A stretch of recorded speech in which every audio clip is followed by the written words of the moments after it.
मुंबईसह ठाण्यामध्ये 15 मे पासून 10% पाणी कपात. जलाशयातील पाणीसाठा घटल्यामुळे पालिका प्रशासनाचा निर्णय. सध्या केवळ 23.52% पाणीसाठा शिल्लक.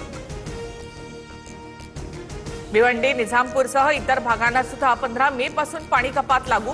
मुंबईकरांनी पाणी जपून वापरावं. हॉटेल्स, व्यावसायिक आस्थापना यांनी देखील पाणी बचतीच्या उपाययोजना राबवाव्यात, पालिकेचे निर्देश.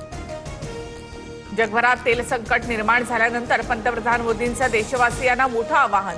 इंधन बचतीवर भर. पेट्रोल, डिझेल, गॅस जपून वापरा. मेट्रो, बस सेवा यांच्यासारख्या पर्यायांचा वापर करा, मोदींचा सल्ला. वर्षभर सोनं खरेदी करू नका. जागतिक आर्थिक संकटाच्या पार्श्वभूमीवर पंतप्रधानांचं आवाहन. परकीय चलन वाढवण्याचं ध्येय. सराफा बाजारात मात्र चिंतेचं वातावरण. मोदींनी दिलेले सल्ले म्हणजे नाकर्तेपणाचे पुरावे. देश चालवणं आता तडजोड करणाऱ्या पंतप्रधानांच्या आवाक्याबाहेर.